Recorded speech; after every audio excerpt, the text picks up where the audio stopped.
하나님 말씀 시편 120편입니다. 시편 120편입니다. 제가 봉독해 드리도록 하겠습니다. 시편 120편 하나님의 말씀을 들으십시오. 내가 환난 중에 여호와께 부르짖었더니 내게 응답하셨도다. 여호와여, 거짓된 입술과 속이는 혀에서 내 생명을 건져 주소서. 너 속이는 혀여, 무엇을 내게 주며 무엇을 내게 더할꼬. 장사의 날카로운 화살과 로뎀나무 숯불이리로다.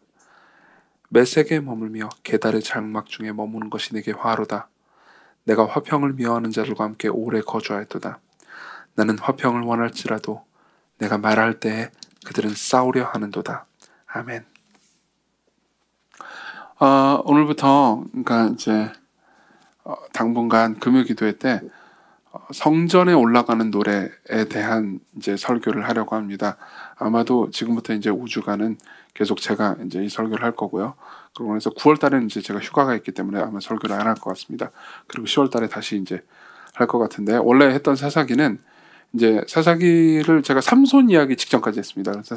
그런데 삼손 이야기는 이제 우리가 특세 때 보게 될 것 같습니다. 그래서 그때 그리고 그 이후에 이제 나머지 이야기를 살펴볼 거고요. 오늘부터는 이제 이 성전에 올라가는 노래를 쭉 보려고 합니다. 왜 그러는지 좀 말씀드릴게요. 이 성전에 올라가는 노래는 우리가 시편 120편을 여러분들이 성경책을 보고 있으면 맨 위에 표제가 붙어 있을 겁니다. 그래서 표제 1절 바로 위에 성전에 올라가는 노래 이렇게 표제가 붙어 있을 거예요. 그리고 나서 134편까지 전부 다 성전에 올라가는 노래 또는 다윗의 시 곧 성전에 올라가는 노래, 솔로몬의 시 성전에 올라가는 노래, 뭐 이런 식으로 이 이름이 붙어 있어요. 이게 이제 무엇인지 좀 설명을 해드리겠습니다. 성전에 올라가는 노래가 뭘까요? 이 시는 아마도 이제 이 대다수가 바벨론에 있을 때에 이제 이 하나님의 백성들이 바벨론에 유배돼서 이제 고통당할 때에 지어진 시든지 아니면 그 이전에 지어졌겠지만은 이제 바벨론에 있을 때 하나님의 백성들이 바벨론에서 이제 자주 불렀던 시인 것 같습니다. 그리고 나서 이 15편을 한 권으로 묶은 거죠. 그리고 나서 바벨론에서 다시 돌아오는 길에, 그리고 그 이후에 이제 바벨론에 돌아온 이후부터도 이제 여러 곳에 흩어져 있다가 예루살렘 성전으로 올라갈 때에 부르던 노래인 것 같습니다. 대다수의 학자들의 일치된 견해가 바로 이런 겁니다. 여기는 이제 일종의 이것 자체만으로 좀 적용점이 있죠. 바벨론에 있을 때 하나님의 백성들은 예배할 수 없었습니다. 그러니까 지금 뭐 대면 예배나 이런 것들을 못하는 게 시간이 꽤 오래 지났잖아요. 그래서 하나님의 백성들이 함께 모여서 예배하고 함께 모여서 이제 교제하지 못하게 된 게 너무 오래됐죠. 수련회 가고 싶어 죽겠어요, 저는. 근데 어쨌든 이게 이제 이 인류 역사상 처음은 아닙니다. 이스라엘 백성들이 바벨론에 잡혀갔을 때도 뭐 그때 주일이 어디 있고 뭐 안식일이 어디 있습니까? 그냥 함께 예배하는 것이 너무너무 힘들고 그랬단 말이에요. 근데 이제 그 과정 중에서 신앙을 잃어버린 사람들도 굉장히 많았겠지만 또 어떤 사람들은 계속해서 하나님을 갈망하면서 하나님을 찾았거든요. 그때 불렀던 노래들이에요. 그리고 그 불렀던 노래들을 또 이제 묶어서 15편을 묶어서 그 이후의 사람들에게 불렀던, 이제 가르치고 부르게 했던 거죠. 그래서 성전에 올라갈 때마다 이 노래를 부른 겁니다. 그래서 이제 어떤 사람들은 이 노래를 이제 표제에 따라서 성전에 올라가는 노래라고 부르기도 하지만 또 어떤 사람들은 순례자의 노래 또는 나그네들의 노래라고 부르기도 합니다. 그래서 저는 이제 지금부터 15편의 설교를 나그네들의 노래라는 제목, 그러니까 순례자의 노래 혹은 나그네들의 노래라는 제목으로 이름을 붙였습니다. 그리고 그 나그네들의 노래가 이제 어떤 것인지 우리가 듣고 이해함으로써 이 땅에서 우리가 살아갈 때 어떠한 마음으로 살아가야 하는지, 그리고 이제 예배를 이렇게 다 같이 모여서 하지 못하는데 우리가 또 언젠가는 다 같이 모여서 예배하고 교제할 것을 또 소망해야 되지 않겠습니까? 이제 그 날을 어떻게 소망할 수 있는지 이런 것들을 생각해 보려고 합니다. 개인적으로 바라기는 15편의 설교가 다 끝나기 전에 혹은 끝날 때쯤에는 이제 같이 다 모여서 찬송과 기도와 예배를 할 수 있었으면 좋겠습니다. 뭐 잘 모르겠지만 어쨌든 그래서 이제 이번 주부터 120편 금요 기도회 때마다 시편 120편, 121편 이런 식으로 134편까지 설교를 하도록 하겠습니다. 여기 지금 우리가 이 살펴본 120편은 역시 이제 성전에 올라가는 노래입니다. 그래서 사람들이 성전에 올라갈 때마다 이 노래를 부르면서 이제 내가 왜 성전에 올라가고 그리고 내가 어떻게 살아야 하는지 어떤 마음으로 살아야 되는지를 새겼을 겁니다. 특히 이제 바벨론에서 귀환할 때 혹은 바벨론에 있을 때에 이 노래를 부를 때는 이제 심정이 남달랐을 겁니다.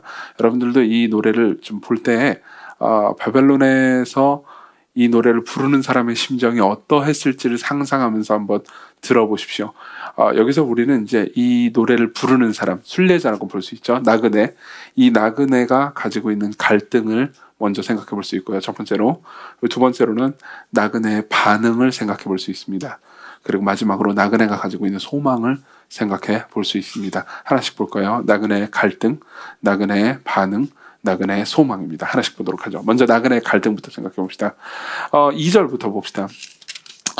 1절부터 그냥 보겠습니다. 내가 환난 중에 여호와께 부르짖었더니 내게 응답하셨도다. 그러니까 뭔가 환난이 있는 거예요. 그럼 그 환난의 내용이 뭡니까? 2절에 보면요, 이 내용이 나옵니다. 여호와여 거짓된 입술과 속이는 혀에서 내 생명을 건져주소서. 3절 너 속이는 혀여 무엇을 내게 주면 무엇을 내게 더할꼬, 이렇게 얘기합니다.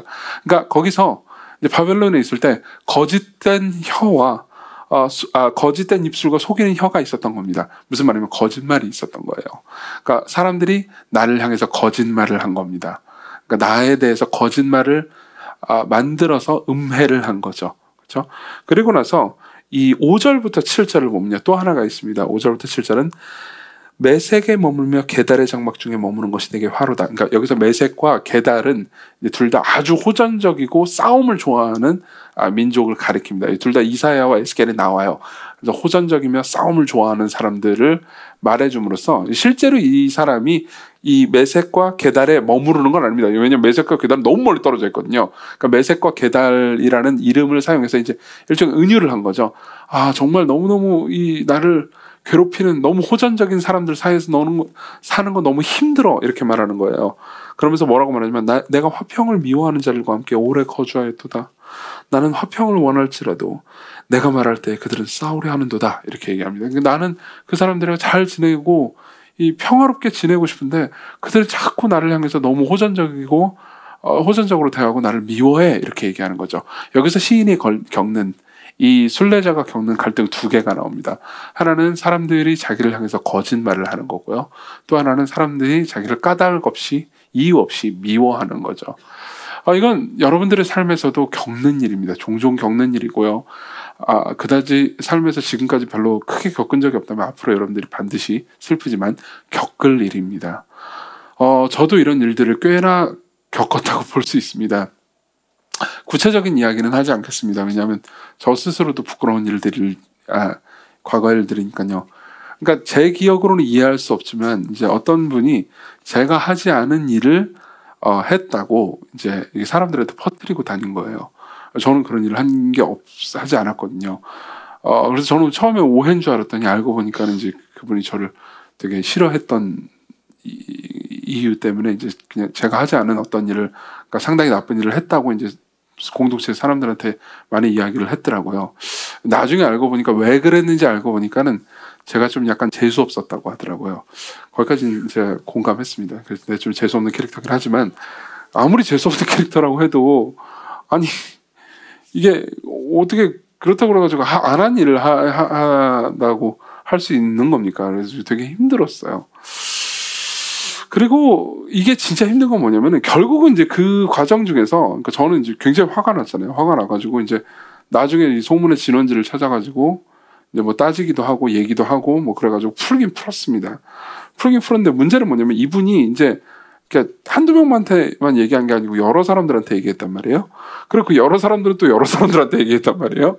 근데 이제 그걸 일단은 그 소문이 어디까지 퍼졌는지 제가 알 수가 없고, 그리고 소문이 퍼진 그 과정 중에서 제가 이분한테 네가 잘못했지, 그러면 네가 말한 사람한테 가가지고 아니라고 다 사실대로 얘기해, 이렇게 말하기도 애매했어요. 예. 그리고 하여튼 그래가지고 이제 여전히 이 사람이 퍼뜨린 거짓을 사실을 믿는 사람들이 여전히 이제 많이 있었던 거죠. 그러니까 그게 저를 되게 더 굉장히 힘들게 하더라고요. 그래서 여기 보면은요, 뭐라고 말하냐면은, 자, 보세요. 2절에 여호와여 거짓된 입술과 속이는 혀에서 내 생명을 건져주소서, 이렇게 이야기를 하잖아요. 저는 이 2절을 보면서 되게 그러니까 깊은 뭐라고 해야 될까요? 감동이 있었습니다. 왜냐하면은 제가 그러니까 내 명예가 진짜 심각하게 훼손된 거잖아요. 내 명예가 심각하게 훼손되겠다고 느꼈던 그때 제가 죽은 것 같았어요. 왜 죽은 것 같았냐면은 그러니까 내가 생각할 때 이 정도의 내 명예라는 게 있잖아요. 물론 여러분들이 네 명예가 어디냐 이렇게 생각할 수도 있겠지만 저도 나름 이름이 있고 이름 아는 사람도 있고 그런 사람이에요. 근데 그 명예가 추락되니까 이제 내가 더 이상 내가 아닌 거예요. 나라는 존재가 이정규라는 존재가 죽은 것 같은 느낌이 드는 거예요. 그러니까는 자동적으로 입에서 살려주세요라는 말이 나오는 거죠. 그러니까 정말 어떤 의미에서는 저는 이런 생각이 듭니다. 인격 살인이라는 생각이 듭니다. 거짓말은. 실제로 이런 상황에 있으면 너무 괴롭죠. 시인이 처했던 이 순례자가 처했던 상황이 이런 상황이었습니다. 또 하나는 그냥 적이죠. 미움이었습니다. 아까 제가 5절부터 7절을 봤죠. 나를 까닭 없이 미워하는 겁니다. 네. 내가 여러분들이 그리스도인이라면 여러분들이 그리스도인이라는 사실 때문에 여러분들을 미워하는 사람도 있을 겁니다. 그렇죠? 예컨대 여러분들은 이럴 수도 있습니다. 그러니까 안 믿는 사람들에게 믿는 믿음에 대해서 예수님에 대해서 전하려고 굳이 하지는 않았어요. 그냥 나 지난주에 교회 갔다 왔어 라는 얘기만 해도 막 분노하면서 왜 종교 얘기 꺼내 그러면서 이제 분노하는 사람도 있고요. 여러분들이 그냥 아무 얘기도 안 하고 가만히 있었는데도 불구하고 내가 기독교인이라는 것을 아는데 그냥 나한테 뭐 기독교인들에 대해서 그리고 이제 목회자들에 대해서 막 비난하는 걸 들으면서 여러분들이 되게 힘들어하는 것을 경험한 적도 있을 겁니다. 이때는 이제 내가 한 어떤 행동 때문에 내가 비난을 받는다기보다는 내 존재가 그냥 비난을 받는 것처럼 느껴지잖아요. 사실 모든 사람들은 이 지점에서 굉장히 억울함과 분통을 느끼게 됩니다. 그러니까 예를 들면은 네가 뭐 공부를 이제 시험을 봤는데 시험을 잘 못 봤어. 그러니까 혼나야 돼. 넌 나빠. 이렇게 얘기하면 아니 뭐 공부를 못했다고 그래가지고 그냥 혼내. 그러면서 이제 좀 안 좋게 생각할 수 있지만 그래서 수긍이 가잖아요. 그렇죠? 잘하지 왜 그랬어? 이런 생각도 들죠. 근데 너는 왜 이렇게 키가 작아? 이 나쁜 놈아! 이러면은 그 존재를 비난하는 거잖아요. 그렇죠? 아니 내가 잡고 싶었냐고요? 이렇게 생각하게 되잖아요. 그러니까 내가 그리스도인이 됐다는 것도 사실은 이제 혹시 예수님을 믿지 않는 분들이 이 설교를 듣고 계시다면 제가 이 얘기를 좀 드리고 싶습니다.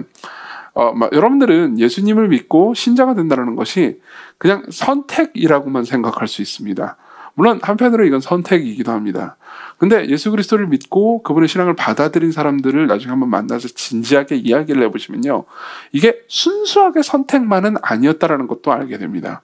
무슨 말이냐면 그리스도인이 되는 것은 내가 선택해서 될 수 있는 것조차 아니라는 거죠.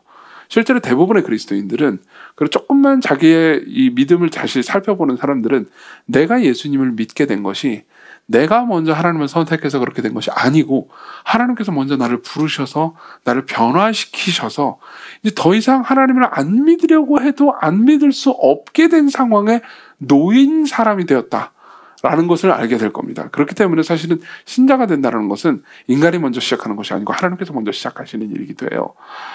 그런 의미에서 사실은 신자가 됐다는 것은 단순히 행동이 변했다는 의미가 아니고 존재가 변했다는 겁니다. 그리고 신자가 됨으로 말미암아서 비난을 당한다는 것은 그냥 존재가 비난당하는 거죠. 그렇죠? 여러분들은 꼭 신자가 돼서뿐만 아니라 삶을 살다 보면은 그냥 여러분들의 존재가 비난당할 때가 있습니다. 저도 이 목회를 하면서 되게 그러니까 그런 경험들을 꽤 했습니다. 그러니까 그냥 나를 비호하는 거예요. 그러니까 여러분들은 이해 못할 수도 있습니다. 그러니까 뭐 할 수도 있을 것 같고요. 저는 어쨌든 간에 뭐 여러 번 이 얘기를 하기도 했는데요. 설교를 하는 사람이기 때문에 하나님이 어떤 분이신지에 대해서 주로 말하기 때문에 여러분들이 하나님에 대해서 가지는 감정을 제가 받기도 합니다. 무슨 말이냐면 여러분들이 하나님과 굉장히 친밀할 때 저를 상대적으로 되게 좋아하시는 경우가 많습니다. 물론 저를 좋아한다고 해서 꼭 하나님과 친하다는 건 아닙니다. 근데 그러니까 제가 어쨌든 설교를 하니까 하나님의 말씀을 전하다 보니까 여러분들이 하나님과 사이가 안 좋을 때 그 하나님을 향한 적대감을 저한테 표출하는 경우가 종종 있습니다. 그럼 저는 이제 화가 나죠. 내가 뭘 잘못했는데 내가 너한테 뭘 잘못하고 나서 비난을 당하면 내가 이제 이해를 하지만 내가 뭘 하나님한테 따지라고 왜 나한테 따져 이런 말이 생각이 들죠. 이거는 이제 꼭 여러분들이 뭐 신앙이 아주 좋은 사람이든 스스로 생각할 때 그렇지 않은 사람이든 여러분들이 예수 그리스도를 믿고 따르는 사람들이라면 다 겪을 만한 일들입니다. 여러분들은 누군가 여러분들을 향해서 거짓말하는 것을 듣고 내 명예가 훼손당했다고 느낍니다. 그리고 또 다른 한편으로 여러분들을 향해서 누군가 까닭없이 불만하고 미워하는 것을 경험하면서 여러분들은 괴로움을 겪습니다. 이게 신자들이 살면서 겪는 일이에요. 그리고 이 순례자가 겪고 있던 일이죠. 이 시를 불렀더니요. 근데 이 시인은 어떻게 반응합니까? 자, 1절을 봅시다. 1절을 보면 시인이 이렇게 반응합니다. 내가 환난 중에 여호와께 부르짖었더니 내게 응답하셨도다. 이게 되게 중요한 부분입니다. 이런 상황에서 시인은 어떻게 반응하냐면요. 부르짖습니다. 다시 말하면 기도를 하는 거죠. 자, 이게 신자가 살아가는, 순례자가 살아가는 되게 중요한 방식입니다. 여러분들이 지금 살고 있는 시대는요, 그 어느 때보다도 기술이 발달한 시대입니다. 무슨 말이냐면은, 그러니까 뭐 과학 기술, 뭐 아이패드, 무슨 바이오 기술 이런 것만 의미하는 게 아니에요. 그러니까 이런 거예요. 과거의 사람들은, 그리고 특히나 과거의 신앙인들은 교회에 어려운 문제가 닥치거나 자기 삶에 어려운 문제가 닥치거나 자기 삶에 그러니까 이해되지 않는 문제들이 있으면요, 이걸 어떻게 풀어야 하는지에 대한 how to 방법론을 찾는 것, 뭐 그것도 했습니다. 그것도 안 한 건 아니에요. 근데 그거를 최우선적으로 하기보다는 하나님께서 이것을 해결해 주기를 바라는 마음 때문에 기도를 하기 시작했습니다. 자, 아까 제가 말씀드렸던 상황, 다시 말하면 누군가 나를 까닭없이 미워하거나 누군가 내 명예를 훼손하고 나를 향해서 거짓말을 할 때 우리는 어떤 절망감 앞에 부딪힙니다. 저 사람이 나를 미워하고 저 사람이 나를 싫어한다 라는 것을 보면서 괴롭기도 하지만, 그러니까 궁극적으로 그 절망의 끝에는요, 이게 있습니다. 나는 사람을 바꿀 수 없어 라는 마음이죠. 나는 사람을 바꿀 수 없어. 여러분이 인간관계에서 제일 힘든 게 그거 아닙니까? 누가 나를 까닭없이 미워합니다. 이유 없이 미워요. 그럼 그걸 원하지 않죠. 그렇죠? 그럼 우리는 이렇게 선택할 수 있습니다. 네가 나를 미워해? 나도 너 싫어. 그러면서 그냥 손절, 관계 안 해. 이렇게 말할 수도 있습니다. 근데 그렇다고 해가지고 마음이 편해지는 건 아닙니다. 그럼 언제 마음이 편할 수 있을까요? 나도 그 사람을 사랑하고 그 사람도 나를 사랑해야 가능하겠죠. 근데 나도 그 사람을 사랑할 수 있도록 내 마음을 바꾸기도 어렵고요. 그 사람이 나를 사랑할 수 있도록 그 사람의 마음을 바꾸는 건 더 어렵습니다. 제가 이건 되게 자꾸 오늘 제 얘기를 되게 많이 해서 죄송합니다만 이해를 돕기 위한 것이라고 양해해 주셨으면 좋겠습니다. 그러니까 제가 여러분들을 만날 때, 개인적으로 만날 때나 상담을 할 때 제가 느끼는 지점 중에 하나도 그겁니다. 여러분들은 저를 만날 때, 그러니까 어떤 문제들을 가지고 만날 때가 있습니다. 그리고 제가 이제 그 문제들을 듣고 그리고 대화를 하면서 기도를 하죠. 근데 약간의, 저도 그 스스로 그런 압박감을 가지고 있기도 하고요. 그리고 듣는 사람들도 그런 기대감을 가지고 있는 것 같은데, 제가 말을 좀 함으로써 자기의 마음을 좀 변화시켜 주기를 바라는 그런 기대를 저한테 주거나, 그리고 저도 그런 압박감을 느끼기도 하죠. 근데 이게 참 어렵습니다. 도대체 말이 뭐라고 사람을 바꿉니까? 그렇죠? 아무것도 아니에요. 그럼 못 바꿀 수도 있습니다. 상담을 하고 신방을 할 때 종종 저는 이런 경험을 하기도 합니다. 그러니까 어떤 큰 고통과 괴로움을 겪은 사람한테 위로를 주기 위해서 제 나름대로 몇 마디 위로를 건넵니다. 그러면 이제 그 사람한테 위로가 되지 않는다라는 게 그 사람의 표정을 통해서 보입니다. 그럼 굉장히 큰 무력감을 갖져요. 그럼 이 상황에서 이제 제가 알기로 과거의 신앙인들은 보통 이렇게 했습니다. 기도를 했습니다. 하나님, 도저히 이건 안 됩니다. 어떻게 할 수가 없습니다. 하나님, 저 사람을 변화시켜 주십시오. 그리고 내 마음을 변화시켜 주십시오. 당신을 찾습니다. 내가 부르짖을 때 당신께서 내게 응답하실 것을 기대합니다. 당신 지금까지 많이 응답해 주시지 않으셨습니까? 이렇게 말을 하는 거죠. 근데 저 같은 경우에는, 저도 이제 뭐 현대 사람이니까요, 자꾸 기술을 찾아 헤맵니다. 어떻게 하면 바꿀 수 있을까? 어떤 말을 쓰면 사람의 마음을 건드릴 수 있을까? 어떤 방식으로 대하면은 사람들이 좀 더 나한테, 그리고 내가 말에 호감을 가지게 할 수 있을까라는 수많은 기술들을 찾는 거죠. 물론 이 기술들을 찾는 건 꼭 나쁜 것이 아닙니다. 근데 기술이 기도에 앞설 때, 그때 나는 내 스스로 신이 될 수 있다고 착각하는 것과 비슷한 거죠. 그렇죠? 꼭 사람을 변화시키는 일뿐만 아니라 여러분들이 삶에서 겪는 많은 일들이 그렇습니다. 여러분들이 삶에서 겪는 많은 일들이, 여러분들 스스로 통제할 수 없는 일들이 얼마나 많습니까? 사람의 마음을 바꾸는 것뿐만 아니라 여러분들이 어떤 사업을 하고 무슨 일을 한다고 할 때도 시장 상황을 여러분들의 뜻대로 움직일 수 있는 건 아닙니다. 여러분들이 투자를 할 때도 여러분들이 이 마켓, 그 시장 전체 상황을, 투자하는 그런 상황을 여러분들이 뜻대로 바꿀 수 있는 게 아닙니다. 어떤 악재가 갑자기 들이닥칠지 우리는 모릅니다. 우리가 공부를 열심히 합니다. 그래서 어떤 시험에 합격해야지라고 마음을 굳게 먹고 공부를 하는데, 그날 시험을 보는 날 아침에 갑자기 배가 너무 아파가지고 화장실에 가가지고 일을 보느라 1교시를 날려버릴지 누가 합니까? 그렇죠?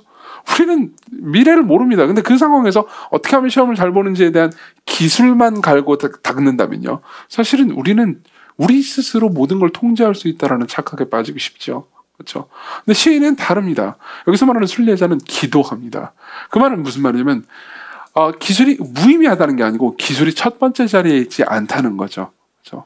우리 수많은 기술들을 의존합니다. 무엇을 하기 위해서 여러 가지 정보통신 기술이나 다른 것들을 의지하기도 하지만 인간의 마음을 어떻게 바꿀 수 있는 것인가에 대해서 심리학 기술을 의존하기도 합니다.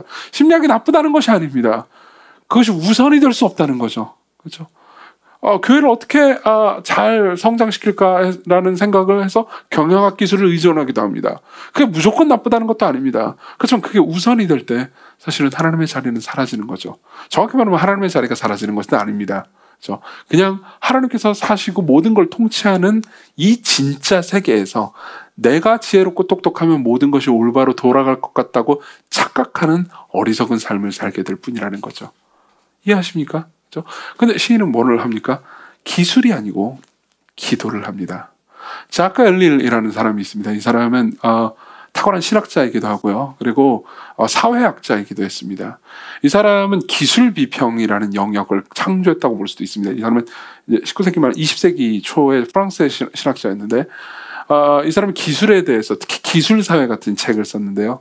그러니까 이제 현대 기술 문명이 어떻게 신앙에 있어서 신앙인들의 마음을 이제 하나님을 신뢰하지 못하게 하는가, 어떻게 일종의 기술이 우상이 되는가에 대해서 치밀하게 추적을 하죠. 근데 거기에서 이제 이런 이야기를 합니다. 제가 읽어드릴게요. 기도는 교환 기술이 아닙니다. 거래 기술도 아닙니다. 오히려 기도는 연약함의 기술입니다. 기도는 우리를 피조물됨과 하나님의 위대하심, 사랑과 자비의 풍성하심을 인정하는 시간입니다. 우리가 얼마나 연약한지 말씀드리고 하나님이 개입하고 보호해 주셔야 한다는 사실을 고백하는 시간입니다. 기도는 우리가 하나님께 빈손으로 나아감을 깨닫는 우리의 연약함을 드러내는 기술입니다. 그렇죠? 실제로 여러분들이 지금 그러니까 그런 관계 가운데서 갈등을 겪는 답답한 상황이 있다면요, 하나님께서 그 상황을 해결하실 수 있다는 것을 믿으십시오. 그리고 또 하나는요, 내가 그 상황을 내 꾀와 기술로 해결할 수 없다는 것을 믿으십시오. 그게 여러분들을 기도로 초청할 겁니다. 자, 그럼 마지막으로 시인이 가지고 있던, 이 순례자가 가지고 있던 소망을 한번 생각해 보죠.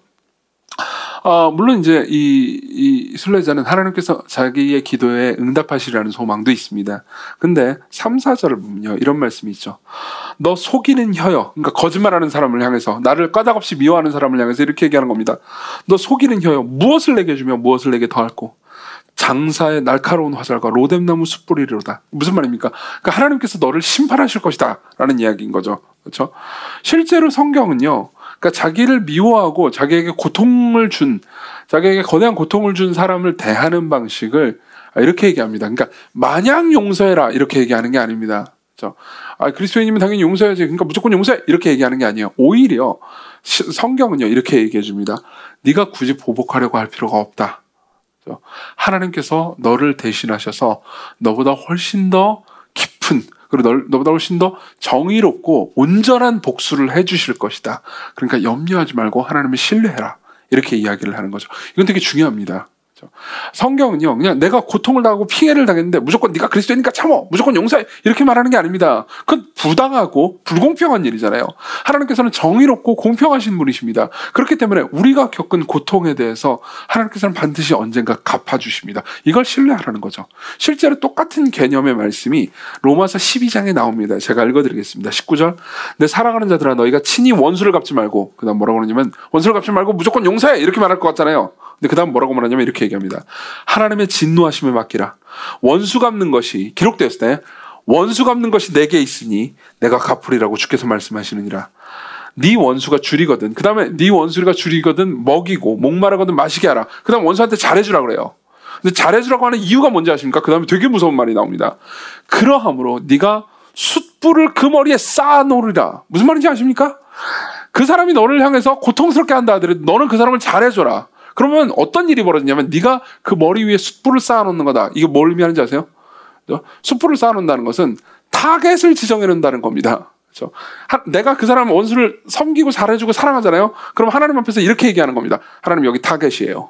이 사람이 나를 미워했는데 나는 이 사람을 섬기고 사랑했습니다. 얘 타겟입니다. 얘는요, 하나님께서 더 세게 보복해 주세요 라고 하나님께 말하는 것과 같다는 거죠. 그렇죠? 이런 내용이었어요, 성경이. 그리고 나서 뭐라고 말합니까? 성경은 이렇게 얘기합니다. 악에게 지지 말고 선으로 악을 이겨라.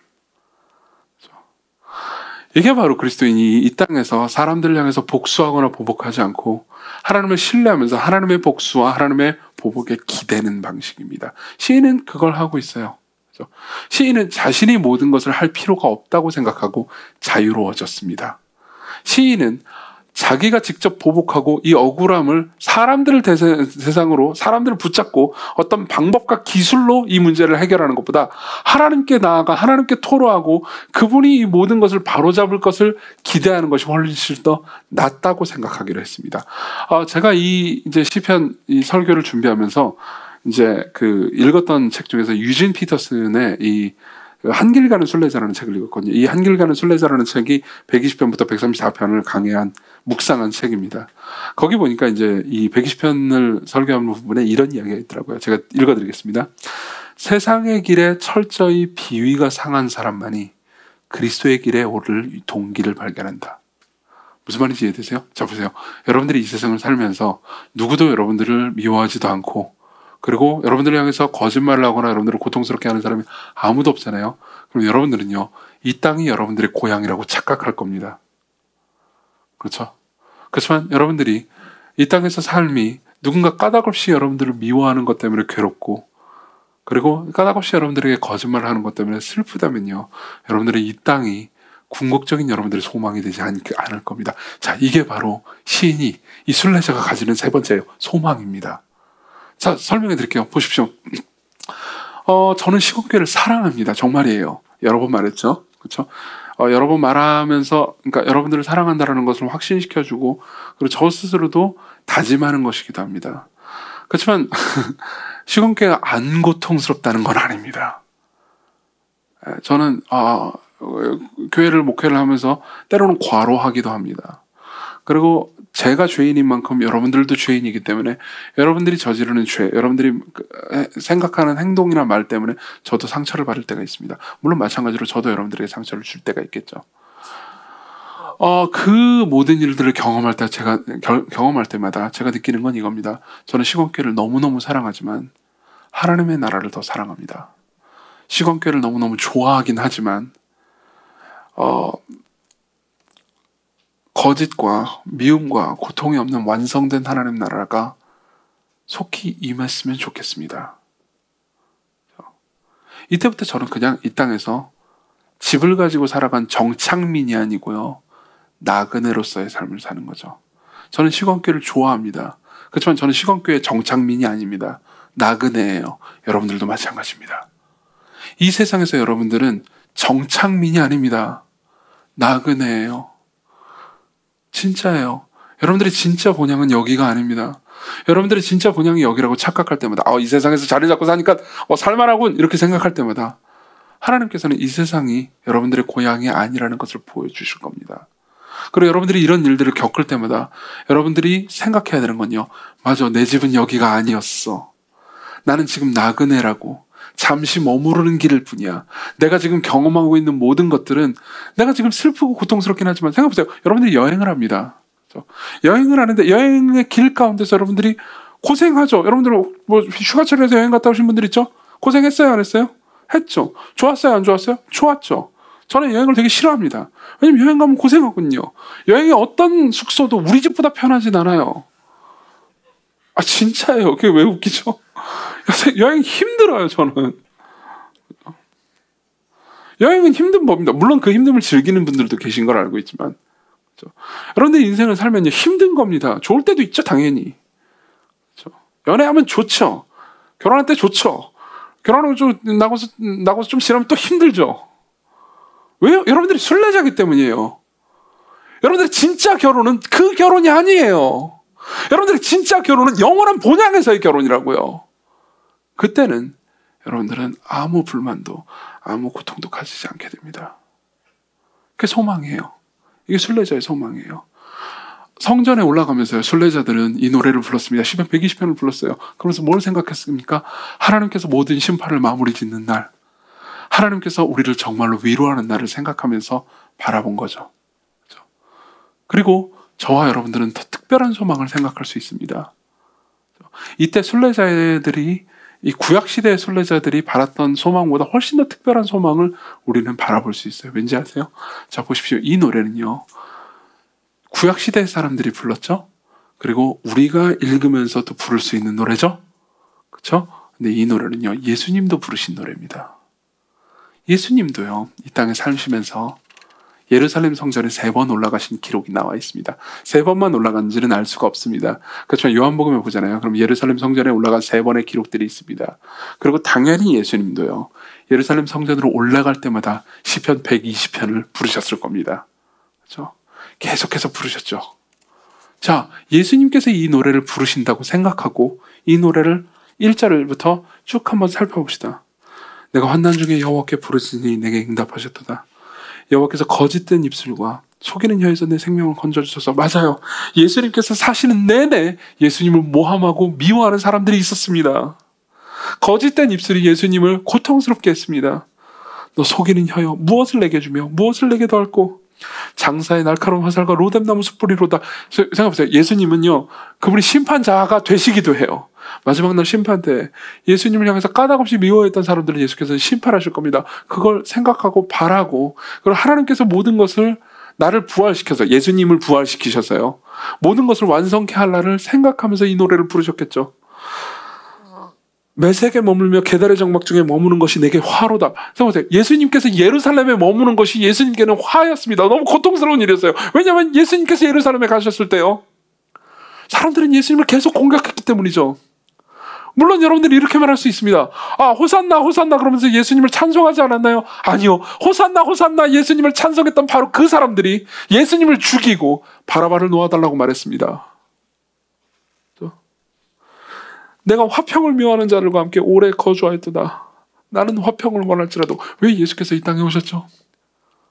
평화를 위해서 오셨습니다. 그렇지만 내가 말할 때, 내가 말만 하면, 내가 하나님의 말씀을 전하면 그들은 싸우려 하는도다. 그렇죠?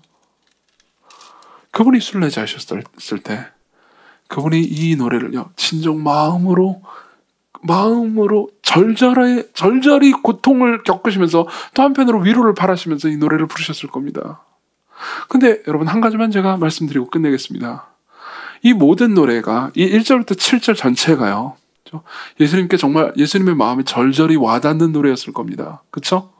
그런데 2절부터 7절까지 보면요, 예수님의 입장과 이 얘기를 대입시켜 보면은 여러분들이 훨씬 더 깊은 묵상을 할 수 있을 거예요. 그렇지만 1절은 달라요.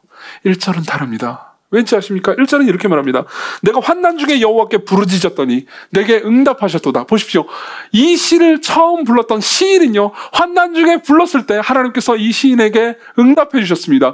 여러분들이 지금 기도하면 하나님께서 여러분들에게 응답해 주실 겁니다. 그러나 예수님께서 성부 하나님께 기도하실 때 예수님은요, 성부 하나님께 응답받지 못하셨습니다. 이 잔을 내게서 옮겨 주십시오. 성부 하나님께서는 아무 말도 하지 않으셨고요. 결국 예수님께서는 나의 하나님 어찌하여 나를 버리셨습니까? 라고 말할 수밖에 없었습니다. 그분이 부르짖으셨을 때 성부 하나님은 응답하지 않으셨습니다. 완벽하신 분이, 하나님의 말씀대로 사신 분이 부르짖으셨을 때 하나님께서는 응답하지 않으셨습니다. 그 말은 뭘 의미합니까? 여러분들이 부르짖을 때 하나님께서는 확실히 응답하실 거라는 겁니다. 여러분들이 죄인이라 하더라도요. 우리 기도합시다.